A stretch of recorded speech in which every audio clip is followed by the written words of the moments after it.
Ladies and gentlemen, our next bout is a kickboxing contest over 3 2-minute rounds.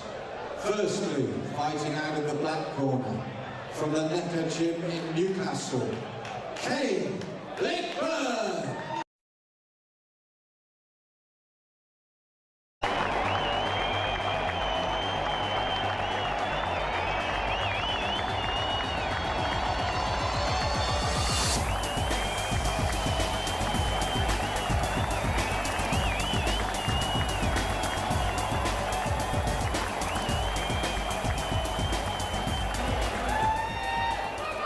His opponent, fighting out of the white corner, from the Tamworth Kickboxing Academy, Jack Bruiser Dillowoway.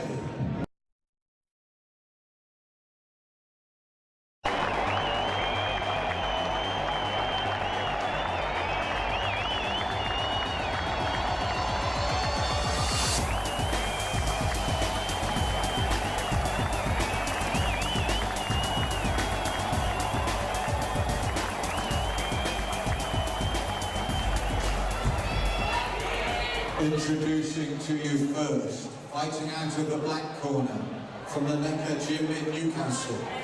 He tipped the scales in 69k. He brings a record of 12 fights with 10 wins. Please welcome Kane, Blackburn!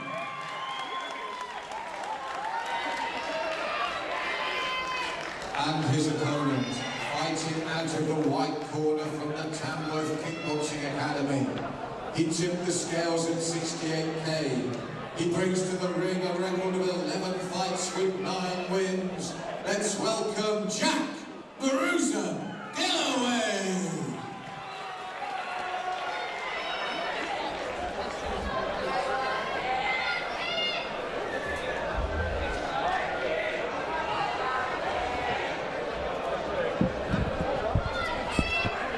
Kings of Combat now brings you kickboxing over 3 2-minute rounds with 2 experienced young men. Kane Blackburn in the black corner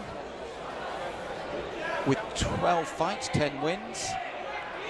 And Jack the Bruiser Dillowoway with 11 fights and 9 wins. So 2 experienced young men, and they're still young with that experience, but also used to winning ways, Dale. Yeah, from the outside, if you look at them, there's a height difference yet again, but TK do put out some good kickers. And Jack's nickname's Bruiser, so I think that might tell us a little bit about his fighting style. Well, it's already told us about the way these two have gone about this opening round. There's no feeling out press. As I said, they're both experienced. I think when you get into double figures with fights, you're beginning to look for that experience to show. And I said, not only have both these young men reached double figures, they've got a very good, at least 75–80% win record as well. Yeah, very, very similar records. And nice movement from Kane, and he needed it because, as you said, Jack's looking to come in and work him hard, close. But I like the way that Kane turns on the angle. They're very light on the feet, both of them. When they get some space and start to move, they're up on the toes. And Jack tries to keep him with his back to the ropes there, Dale. And I think it's a little excitable at the minute, first round nerves and what have you. And it's a big stage, it's a superb venue and a big, big show. And we've been talking earlier before the bouts, the super fights to follow are genuinely, I mean, in this country, that they're good enough for any bill you could see. Yeah, definitely. And the platform, the promotion of it does it proud. And rightly, as you said, for young men, I said, even with their experience, 11 and 12 fights, it's a huge stage on a huge show, and maybe I said they're already showing signs of getting that out of their system and getting down to basics again now. Nice little short cross from Jack. Yeah, it was about timing as well, wasn't it, Dale? He timed it perfectly as a counter. That's it, and he monopolised on it. He was straight in after. I think that's as they move on, like you said, they get into double figures. You do spot little things like you know if you've landed a clean shot. And you've got the knowledge that you back it up. It's not something that you sort of look at in awe. And you mentioned earlier as well in the previous bout about commitment and the way that fighters will commit. And Jack, as you said, when he saw those openings, really committed to following up, closing the gap.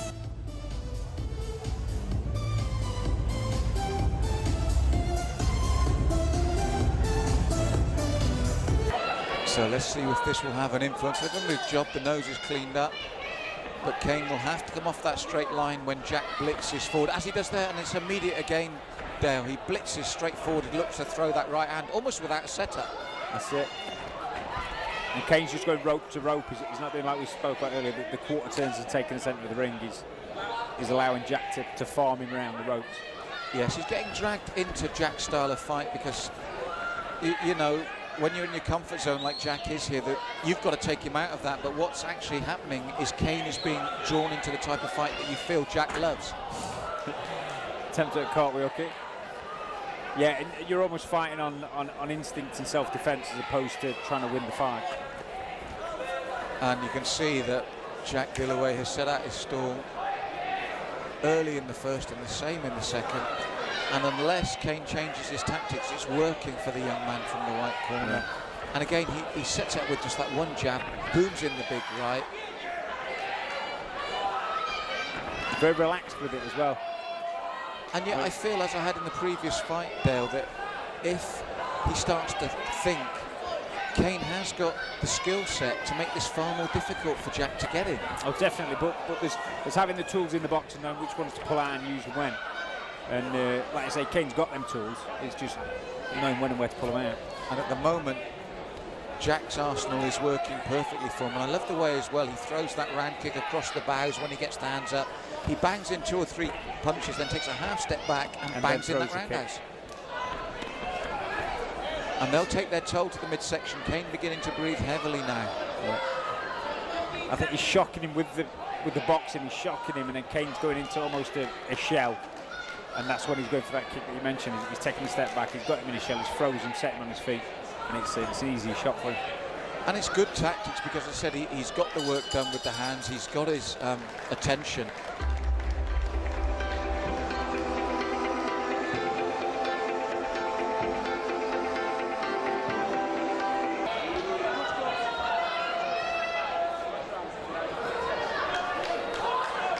So third and final round, and Kane Blackburn needs a big round here. He needs to stick and move. He needs to keep Jack on the end of those long limbs, and that's a good nice round lead leg. he's got. Yeah. But look at the way Jack just immediately responds and comes straight in. Soaks it up and moves forward. It's almost like he's got, I think TK do quite a bit on the points background as well. And it's almost that blitz mentality, but he's got a bit of dig behind it when he does go forward. That's right, especially that right hand you're on about. Yeah. You're right, it almost does look like a blitz technique, but in pure kickboxing terms, I like the way that leg comes in to the midsection afterwards. And you saw there his corner, they want the uppercut when he gets in close. And he's listening to his corner as well. This is the fight, the 2s and 3s that we saw earlier, as opposed to, like I said, the double figures. They listen to the corner.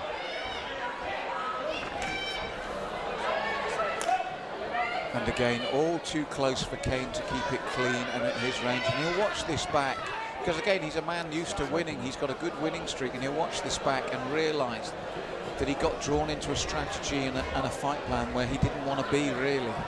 That's it. If you can turn a loss around to learning something from it and moving on, then it just becomes a notch on your record. It's not actually, it's not a loss as such.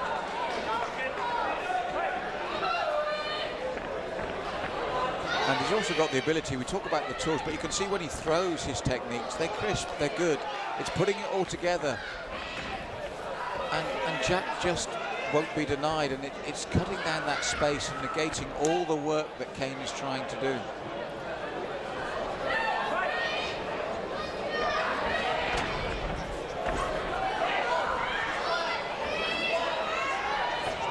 And there's the left and the right over the top again, Dale, and it's just worked well for him all night. The corner's asking him to do the uppercut, but I don't think he needs it at the minute anyway. It'd be nice for it to land, but I don't think he needs it. But he's smothering too much for the space for that, I think. He's going in with the blitz, which is effective, but then he's struggling to get the uppercut in. And again, timing of the turning kick, not the best. Probably the only thing that Jack's timed wrong in this whole 3 rounds.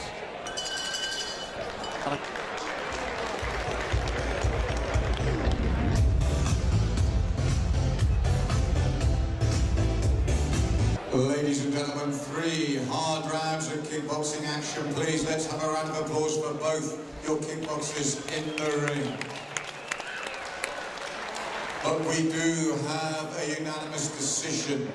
Our judges in favour of the white corner, Jack Bruiser Dillowoway. She get wild up, she make it out, but I try mine up. Winding up,